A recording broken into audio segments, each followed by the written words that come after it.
dari Sekolah Tinggi Ilmu Manajemen Sukma Medan, konsentrasi Manajemen Keuangan. Kami dari kelompok 1. Nah, kelompok kami akan mempresentasikan hasil diskusi kami dari soal PPKD Kota Simulasi. Halo, perkenalkan saya Risma Agustriani selaku moderator dan ketua kelompok. Hai, nama saya Putri Indasari. Saya di sini sebagai pembuat PowerPoint. Hai, saya Gita Aprilia, saya sebagai pembuat makalah. Hai, perkenalkan saya Sindok Pepia sebagai pemateri jurnal penyesuaian. Hai, perkenalkan nama saya Indra Alfiani. Saya akan menjelaskan neraca saldo setelah jurnal penyesuaian. Hai, saya Mifsal Jana, saya sebagai pemateri laporan realisasi anggaran. Hai, saya Noni Widyasari, saya sebagai pemateri laporan realisasi anggaran. Terima kasih. Hai, saya Taya Safira. Di sini saya akan menjelaskan tentang laporan operasional. Hai, saya Desi Putrianti Pelangi-Angin. Saya sebagai pemateri laporan operasional. Hai, saya Kesyatri Amanda. Di sini saya sebagai pemateri laporan perubahan ekuitas. Hai, saya Afnita Effendi. Saya sebagai pemateri neraca. Penjelasan materi. Di sini saya akan menjelaskan pengertian PPKD. PPKD adalah kepala satuan yang pengelola keuangan daerah yang selanjutnya disebut dengan kepala SKPD yang mempunyai tugas melaksanakan pengelolaan APBD dan bertindak sebagai bendahara umum daerah. Selanjutnya, fungsi PPKD. Fungsi PPKD sendiri bertugas untuk melakukan administrasi termasuk penerbitan buku memorial dan pencatatan akuntansi atas setiap transaksi yang terjadi. PPKD mempunyai tugas memberikan otorisasi atas transaksi beban yang terjadi serta menunjukkan penerbitan dokumen pencairan dana untuk pembayaran beban yang terjadi. Oke, selanjutnya saya akan menyampaikan materi mengenai sistem akuntansi pada PPKD. Nah, sistem akuntansi pada PPKD itu ada 7. Yang pertama ada akuntansi pendapatan. Nah, akuntansi pendapatan sendiri terdiri dari PAD atau pendapatan asli daerah, pendapatan transfer, dan pendapatan daerah yang lain yang sah. Yang kedua itu ada akuntansi belanja dan beban. Nah, akuntansi belanja dan beban ini berisi tentang akun-akun belanja dan beban. Yang ketiga itu ada akuntansi aset PPKD. Nah, akuntansi aset PPKD sendiri merupakan pencatatan atau pengakuan aset yang timbul dari transaksi pembiayaan oleh Pemda, seperti pengakuan atas investasi jangka panjang. Selanjutnya ada akuntansi kewajiban. Nah, akuntansi kewajiban ini yaitu utang yang timbul dari peristiwa masa lalu yang penyelesaiannya mengakibatkan aliran keluar sumber daya ekonomi pemerintah. Nah, di akuntansi kewajiban ada hutang jangka pendek dan ada hutang jangka panjang. Selanjutnya ada akuntansi konsolidator. Nah, akuntansi konsolidator ini merupakan proses dilaksanakan oleh bagian keuangan untuk mencatat transaksi timbal balik atau transaksi yang terjadi di OPD dan PPKD. Transaksi ini biasanya menggunakan akun RKPPKD dan RKOPD. Nah, selanjutnya yang terakhir itu ada akuntansi koreksi dan penyesuaian. Nah, proses ini digunakan untuk melakukan koreksi ketika terjadi kesalahan pencatatan. Proses ini dikoreksi dilakukan dengan merujuk pada dokumen atau bukti transaksi. Terima kasih, mungkin itu saja yang dapat saya sampaikan. Untuk materi selanjutnya akan disampaikan oleh teman saya. Baik, saya akan melanjutkan tentang jurnal penyesuaian. Di sini saya akan menjelaskan terlebih dahulu apa sih jurnal penyesuaian itu. Jurnal penyesuaian adalah penyesuaian saldo-saldo akun di buku besar. Sedangkan ayat jurnal penyesuaian, jurnal yang dibuat untuk proses pencatatan perubahan saldo-saldo akun.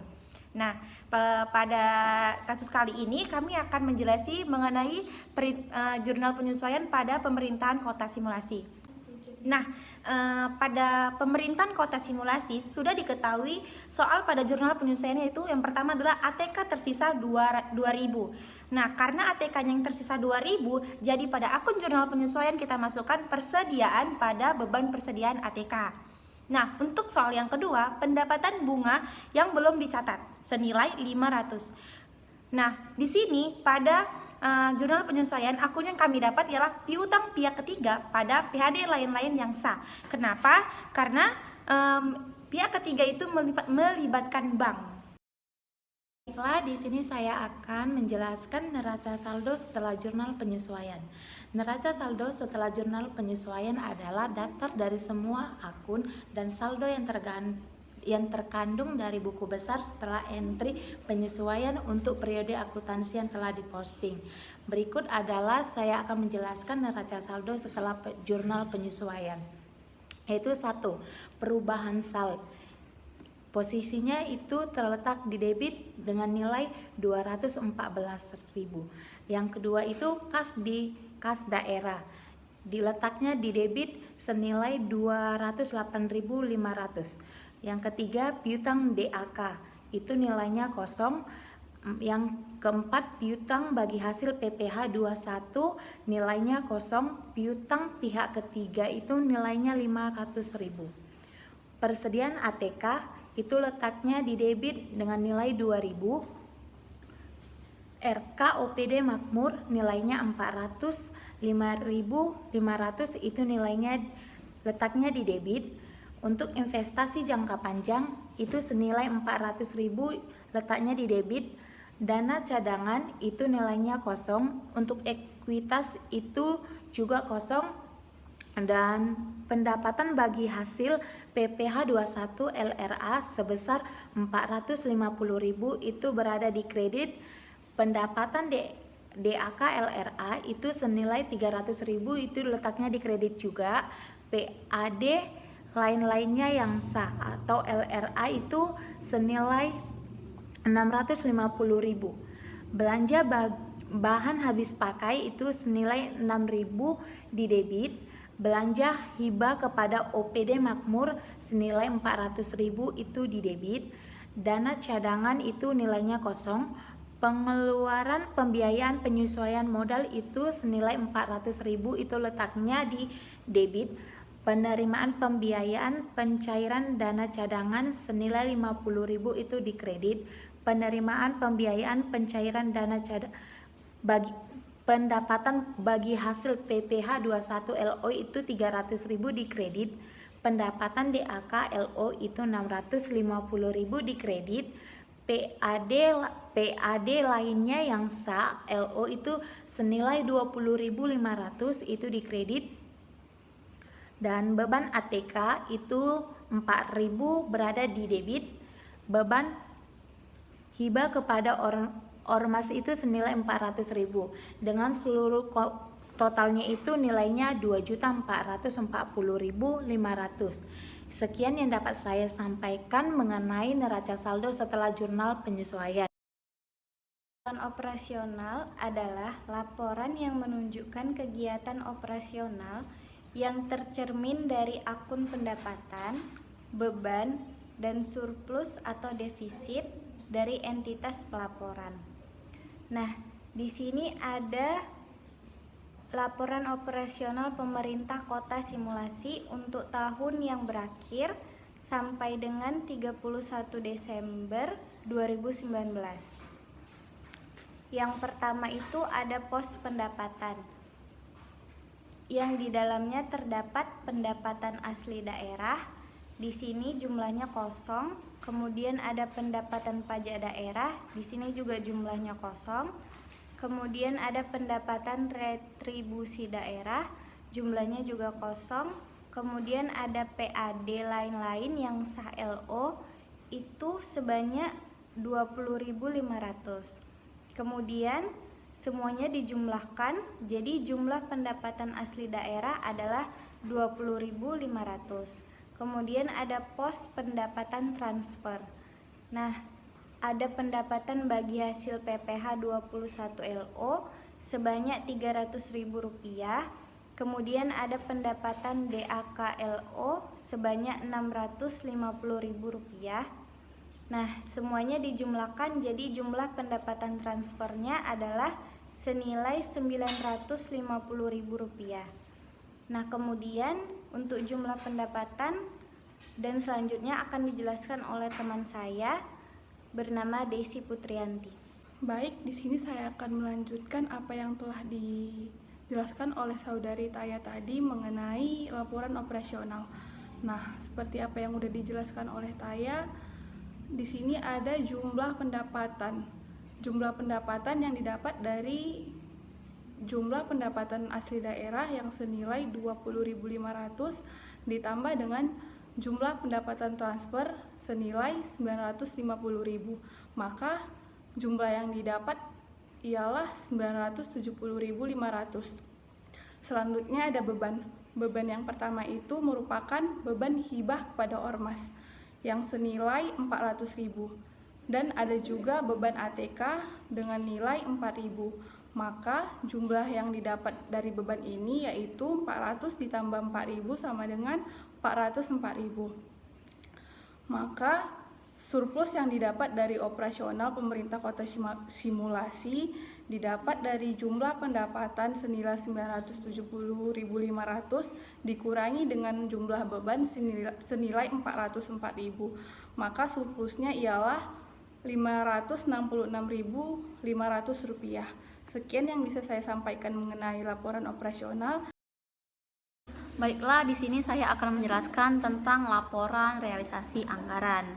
Laporan realisasi anggaran atau sering kita sebut sebagai LRA adalah salah satu laporan keuangan pemerintahan yang berisi tentang informasi realisasi dan anggaran.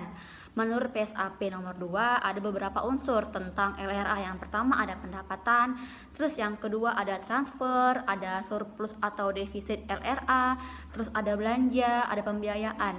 Nah, untuk kota simulasi ini ada pendapatannya dua. Yang pertama pendapatan asli daerah atau PAD, yang kedua ada pendapatan transfer.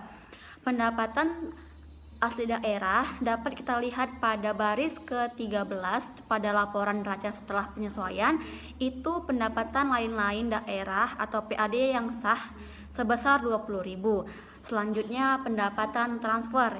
Yang pertama ada pendapatan bagi hasil PPh pasal 21 yang nominalnya 350.000 dapat kita lihat pada baris ke-11 pada neraca saldo setelah penyesuaian. Yang kedua pendapatan daerah yang transfer ada DAK, dana alokasi khusus, yang bernominal 650.000 yang dapat kita lihat pada neraca saldo setelah penyesuaian. Kenapa dinyatakan pendapatan transfer? Karena pendapatan transfer memiliki beberapa sub lagi. Yang pertama ada pendapatan DAK, pendapatan DAU, seperti itu. Nah, untuk belanjaan pembiayaan akan disampaikan oleh Saudara Nani. Oke, baik, terima kasih. Nah, di sini saya akan melanjutkan pemaparan materi tentang laporan realisasi anggaran yang sebelumnya sudah dipaparkan oleh Saudari Miftahul Janah. Nah, saya di sini akan melanjutkannya.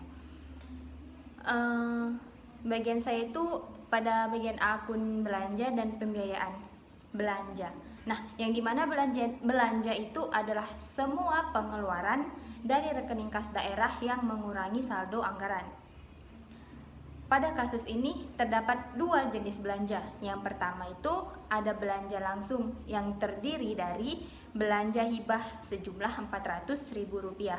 Dan yang kedua itu ada belanja barang yang terdiri dari belanja habis pakai sejumlah Rp6.000. Maka dapatlah total belanja sejumlah Rp406.000. Akun berikutnya yaitu pembiayaan. Pada kasus ini terdapat penerimaan pembiayaan dan pengeluaran pembiayaan, yang dimana penerimaan pembiayaan itu diakui pada saat diterimanya semua pembiayaan pada rekening kas daerah. Nah, pada kasus ini penerimaan pembiayaan itu berasal dari pencairan dana cadangan sejumlah Rp50.000. Dan yang kedua itu ada pengeluaran pembiayaan, yang mana pengeluaran pembiayaan ini diakui pada saat dikeluarkannya pembiayaan dari rekening kas daerah. Pengeluaran pembiayaan ini berasal dari penyertaan modal sejumlah Rp400.000. Nah, maka dapatlah total pembiayaan pada pemerintah kota simulasi ini sebesar Rp350.000, yang dimana Rp350.000 ini didapatkan dari pengeluaran dikurang penerimaan. Nah, setelah tadi sudah didapatkannya jumlah pendapatan asli daerah dan jumlah pendapatan transfer, kemudian dapat juga jumlah belanja dan juga jumlah pembiayaan, yang dimana jumlah dari keempat akun ini bisa kita jumlahkan atau juga kita kurangkan. Nah, tadi jumlah pendapatan asli daerahnya itu sebesar Rp20.000, kemudian jumlah pendapatan transfernya itu sebesar Rp950.000. Nah, yang Rp20.000 tadi sama yang Rp950.000 tadi kita jumlahkan, maka dapatlah jumlah pendapatan totalnya itu Rp970.000. Nah, Rp970.000 ini kita kurangkan dengan jumlah belanja Rp406.000 dan kita kurangkan lagi dengan jumlah pembiayaan Rp350.000.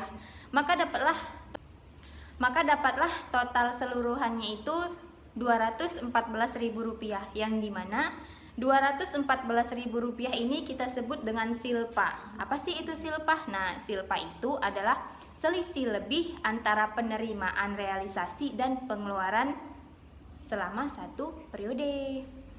Dan apabila dia hasilnya minus, kita menyebutnya sigma, yang dimana sigma itu selisih kurang antara penerimaan dan juga pengeluaran. Terima kasih. Nah, sebelum membuat laporan perubahan ekuitas, kita harus tahu dulu nih, apa sih laporan perubahan ekuitas itu? Laporan perubahan ekuitas merupakan salah satu dari laporan keuangan yang harus dibuat oleh pemerintah pusat atau daerah yang menggambarkan peningkatan atau penurunan aktiva bersih selama periode yang bersangkutan berdasarkan prinsip pengukuran tertentu yang dianut. Nah, berikutnya membuat laporan ekuitas. Yang pertama itu ada ekuitas awal. Ekuitas awal senilai Rp450.000, kemudian ditambahkan dengan hasil akhir dari surplus, defisit atau laporan operasional, yaitu senilai Rp566.500. Maka dapatlah hasilnya senilai Rp1.016.500. Sekian penjelasan dari saya tentang laporan perubahan ekuitas. Laporan keuangan perusahaan yang berisi mengenai posisi aset kekayaan yang dimiliki oleh perusahaan, posisi hutang dan modal perusahaan pada akhir periode. Berikut ini ialah format neraca PPKD yang berdasarkan Peraturan Pemerintah Nomor 24 Tahun 2005 sebagai berikut. Baiklah, yang terdiri dari uraian neraca itu ada aset. Yang pertama itu ada aset lancar, yang dimana yang terdiri dari aset lancar itu ada perubahan sal yang memiliki nominal 214.000. Selanjutnya ada kas di kas daerah dengan nominal 208.500. Selanjutnya ada piutang DAK dengan nominal 0. Selanjutnya ada piutang bagi hasil PPh 21 dengan nominal 0. Selanjutnya ada piutang pihak ketiga dengan nominal Rp500. Selanjutnya ada persediaan ATK dengan nominal 2.000. Selanjutnya ada RKOPD makmur dengan nominal 405.500. Maka jumlah dari aset lancar ialah 830.500. Selanjutnya yang terdiri dari bagian neraca ada investasi jangka panjang, yang dimana terdiri dari investasi non permanen dengan nominal 0. Selanjutnya ada investasi permanen dengan nominal Rp400.000. Maka jumlah investasi jangka panjang ialah Rp400.000. Selanjutnya ada aset tetap, yang dimana aset tetap terdiri dari kendaraan, gedung, dan bangunan. Selanjutnya ada jalan irigasi dan jaringan. Selanjutnya ada aset tetap lainnya yang sama-sama memiliki nominal 0, yang dimana jumlah aset tetap ialah 0.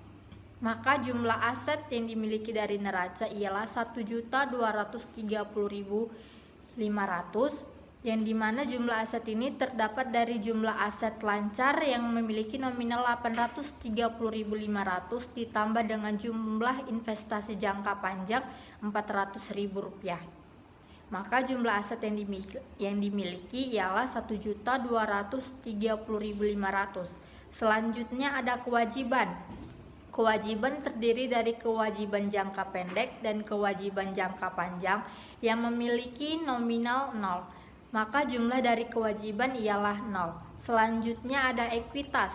Ekuitas terdiri dari ekuitas dengan nominal 1.016.500. Selanjutnya ada ekuitasal dengan nominal Rp214.000. Maka jumlah dari ekuitas dan kewajiban ialah Rp1.230.500. Dari sini kita bisa lihat bahwa jumlah ekuitas dan kewajiban memiliki nominal yang sama dengan jumlah aset, yaitu Rp1.230.500, yang dimana dinyatakan bahwa neraca yang saat ini kita bahas memiliki nominal yang balance. Baiklah, terima kasih. Sekian dari hasil pemaparan saya kembalikan kepada moderator. Baiklah, mungkin itu saja yang dapat kami paparkan dari kelompok kami. Semoga bermanfaat bagi yang menontonnya. Jika ada salahnya, kami mohon maaf. Terima kasih. Kelompok 1, mantap! Terima kasih. Dadah! Terima kasih.